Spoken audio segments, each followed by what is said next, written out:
nó cái này bán xí tàn à. Cái này là nhất của nha. Chị ước bây giờ ơi. Nhất có gì phải bé bạch đấy.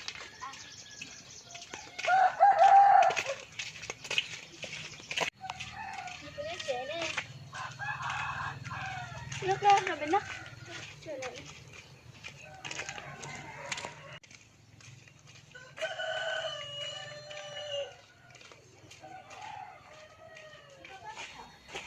Thế con có chế rồi. Đấy chưa? Chưa. Thế con chế chưa? Nước bịch teo. Ngon rồi. Tôm nè.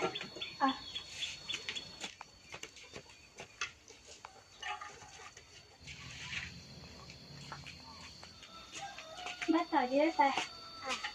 Nó có mình để luôn đi.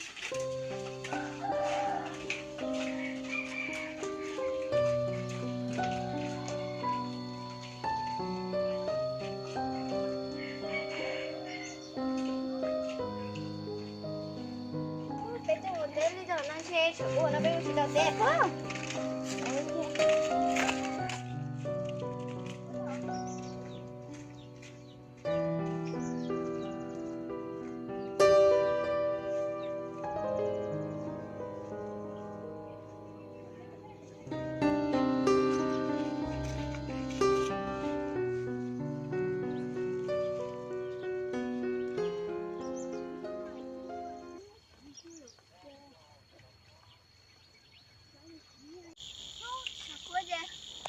Nó ít thôi à ba? Lên.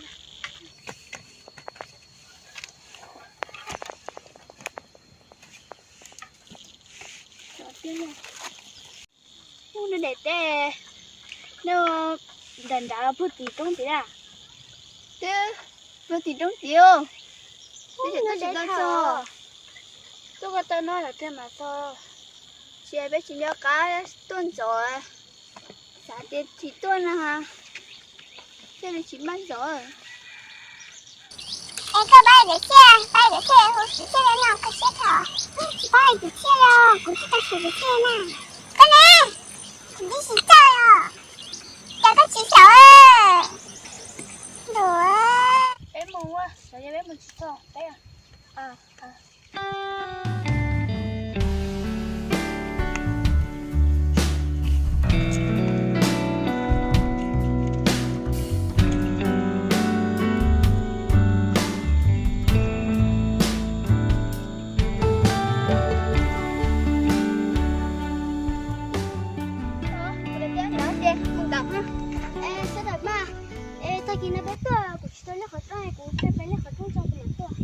Lama, terus ya?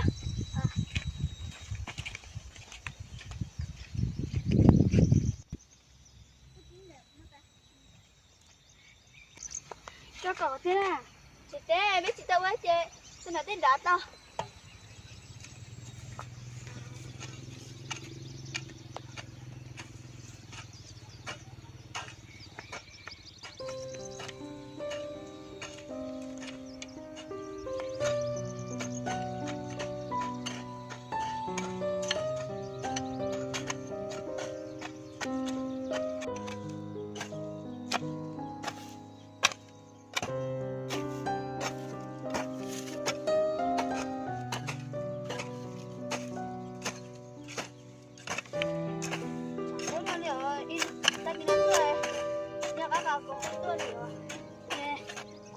Cá cũng còn mỏng tuổi.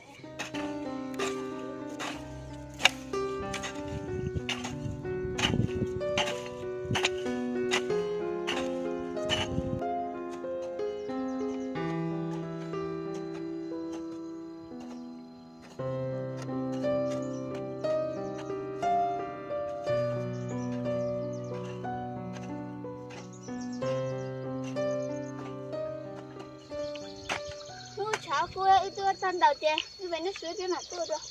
Đó. Đây. Cố chăng nó có nguyên dầu có.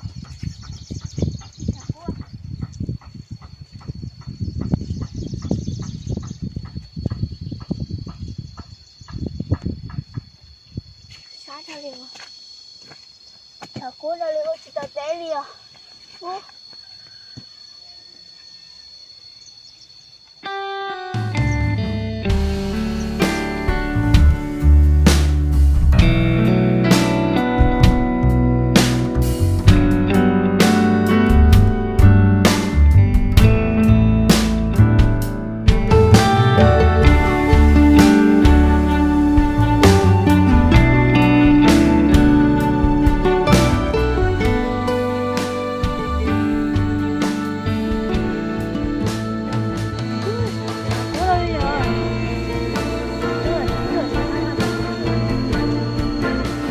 chẳng có tiền rồi. Đã thì mới tỉnh đến đưa rồi nhá.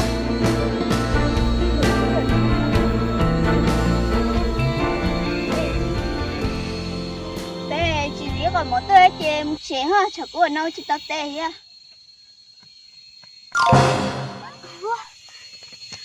Giờ cái chuyện nào có tròn non tới à? Em lấy ô tế tăng à? Trời ơi, phải chèo. Chị mà có chuyện gì mới gì để tôi hỏi rồi. Cô chính đi liệu. Thế có một cỡ cho nhiều một chút xuống mũi nè, tựa tạt sủa. Chúng con rồi thôi. Sao ra bé ở một chè? Hoa đi đấy. Cái chồng một chè là nữa à. Nhưng mà tôi bọc rồi. Tôi là mà, cái tiếng gì xíu, tôi sẽ tập tên nó được. Nó chè. Mỗi ơi, nó khó chè ớt này, là nó hết tốt bọc rồi. Cơ, ôi trời cỡ chua.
Giờ đây nó bố mua cho mua mà bé cũng mua à chị nên mua tao bé chia bé chưa phải chị nên mua cho chị nên cho mua giỏ cho nên hư rồi em mua giỏ nên khó cho tao cũng chế à nhưng cái giỏ cho nó chị để bé chị cũng mua cho đó mà cũng mua ba cái giỏ cho mà chị bé cũng mua ba cái giỏ trả cho tao chế gì tao cũng bé chế à ba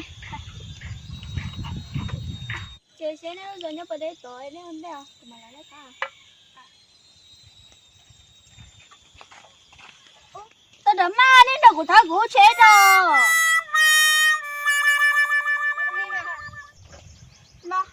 mà lấy chẳng lao đâu nên là có cứ cứ thả ra ngay thôi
谁啊？等下子，我知道了，等下班了，真的两个都比较学的，记得还好不用学的哟。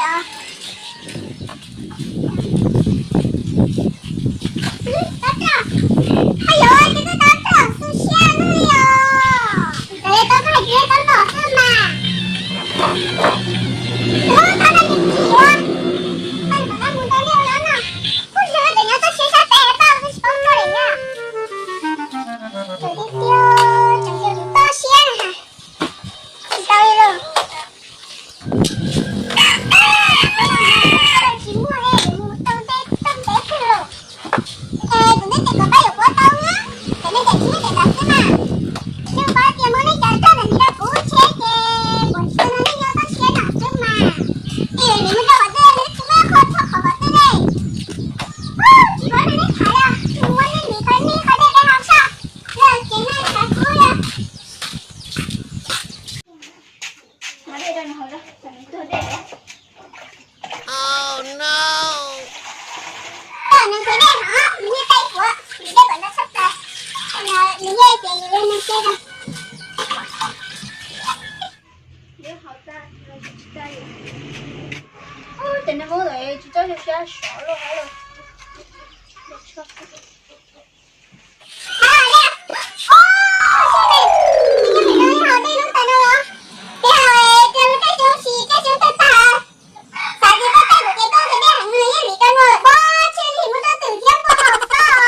好，路边了，好啦，到准备好啦，路边让休息的，我们家不去好，该走了。准备掉了，这个练好就交呀。阿弟落去，哎呦，掉落去，哎呦，练落去好，我弟弟。哦，你拿了得了哎，之前那里多里家，多点少了，但是这里家。哇，那个人真的不得过来吃滚啦！